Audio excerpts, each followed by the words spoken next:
Hi hello welcome back to my new video. ಇವತ್ತಿನ ಈ ವಿಡಿಯೋದಲ್ಲಿ ಅನ್ನಭಾಗ್ಯ ಯೋಜನೆಯ ನವೆಂಬರ್ ಮತ್ತು ಡಿಸೆಂಬರ್ ತಿಂಗಳ ಹಣದ ಬಗ್ಗೆ ಲೇಟೆಸ್ಟ್ ಮಾಹಿತಿ ಬಂದಿದೆ. ಬನ್ನಿ ನೋಡೋಣ ಗಾಯ್ಸ್. ಅನ್ನಭಾಗ್ಯ ಯೋಜನೆಯ ನವೆಂಬರ್ ತಿಂಗಳ ಹಣ ಆಲ್ರೆಡಿ 90% ಜನರಿಗೆ ಜಮಾ ಆಗಿದೆ.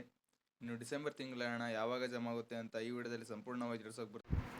ಅದಕ್ಕೂ ಮುಂಚೆ ಫಸ್ಟ್ ಟೈಮ್ ನಮ್ಮ ಚಾನಲ್ ನೋಡ್ತಾ ಇದ್ರೆ ಈಗಲೇ ಸಬ್ಸ್ಕ್ರೈಬ್ ಮಾಡ್ಕೊಂಡು ಒಂದು ಲೈಕ್ ಕೊಡ್ರಿ. ನಿಮ್ಮ ಒಂದು ಲೈಕ್ ನಮಗೆ ಇನ್ನೂ ಹೆಚ್ಚು ವಿಡಿಯೋನ ಮಾಡೋಕ್ಕೆ ಸಹಾಯ ಆಗುತ್ತೆ ಅಂತ ಹೇಳ್ತಾ ಇವತ್ತಿನ ವಿಡಿಯೋನ ಸ್ಟಾರ್ಟ್ ಮಾಡೋಣ. ಬನ್ನಿ ಗಾಯ್ಸ್. ಅನ್ನಭಾಗ್ಯ ಯೋಜನೆಯ ಡಿಸೆಂಬರ್ ತಿಂಗಳ ಹಣ ಇಂದು ಹಲವಾರು ಜಿಲ್ಲೆಗೆ ಜಮಾ ಆಗಿದೆ. ನಿಮ್ಮ ಜಿಲ್ಲೆಗೆ ಹಣ ಜಮಾ ಆಗಿದ್ದರೆ ದಯವಿಟ್ಟು ಈಗಲೇ ತಪ್ಪದೆ ಕಮೆಂಟ್ ಮಾಡಿ. ಅನ್ನಭಾಗ್ಯ ಯೋಜನೆಯ ನವೆಂಬರ್ ತಿಂಗಳ ಹಣ ಇನ್ನೂ ಕೆಲವು ಜಿಲ್ಲೆಗಳಿಗೆ ಜಮಾ ಆಗಿಲ್ಲ. ಡಿಸೆಂಬರ್ ಮತ್ತು ನವೆಂಬರ್ ತಿಂಗಳ ಹಣ ಎರಡೂ ಸಹ ಜಮಾ ಆಗ್ತಾ ಇದೆ. ದಯವಿಟ್ಟು ನಿಮ್ಮ ಜಿಲ್ಲೆಗೂ ಜಮಾ ಆಗುತ್ತೆ, ಸ್ವಲ್ಪ ವೆಯ್ಟ್ ಮಾಡಿ. ಕೆಲವು ಜನರಿಗೆ 3 ತಿಂಗಳಿದ್ದ ಗೃಹಲಕ್ಷ್ಮಿ ಮತ್ತು ಅನ್ನಭಾಗ್ಯ ಯೋಜನೆ ಹಣ ಜಮಾ ಆಗ್ತಾ ಇಲ್ಲ. ದಯವಿಟ್ಟು ನೀವು NPCI ಚೆಕ್ ಮಾಡಿಸಿ ಮತ್ತು DBTI ಚೆಕ್ ಮಾಡಿಸಿ.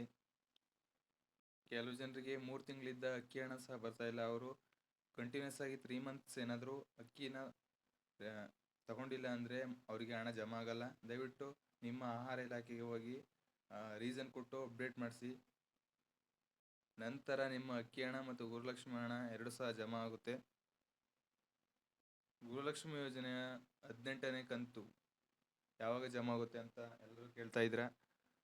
ಅದು ಸಹ ಈ ತಿಂಗಳ ಎಂಡಿಂಗ್ ಯುಗಾದಿ ಹಬ್ಬದೊಳಗೆ ಎಲ್ಲರಿಗೂ ಸಹ ಹಣ ಜಮಾ ಆಗುತ್ತೆ. ಜಮಾ ಆದರೆ ಫಸ್ಟ್ ವಿಡಿಯೋ ಮಾಡಾಕ್ತೀವಿ. ದಯವಿಟ್ಟು ನಮ್ಮ ಚಾನಲ್ನ ತಪ್ಪದೆ ಈಗಲೇ ಸಬ್ಸ್ಕ್ರೈಬ್ ಮಾಡಿಕೊಂಡು ಒಂದು ಬೆಲ್ಲೈಕನ್ ಕ್ಲಿಕ್ ಮಾಡಿ, ಒಂದು ಲೈಕ್ ಮಾಡೋದನ್ನು ಮರಿಬೇಡಿ. ಗೃಹಲಕ್ಷ್ಮಿ ಮತ್ತು ಅನ್ನಭಾಗ್ಯ ಯೋಜನೆ ಬಗ್ಗೆ ಯಾವುದೇ ರೀತಿ ಸಮಸ್ಯೆಗಳಿದ್ದಲ್ಲಿ ತಪ್ಪದೆ ಕಮೆಂಟ್ ಮಾಡಿ, ಅದಕ್ಕೆ ವಿಡಿಯೋ ಮಾಡಿ ಸೊಲ್ಯೂಷನ್ ಕೊಡ್ತೀನಿ ಅಂತ ಹೇಳ್ತಾ ಇವತ್ತಿನ ವಿಡಿಯೋನ ಮುಗಿಸ್ತಾ ಇದ್ದೀನಿ. Thank you for watching. Thank you.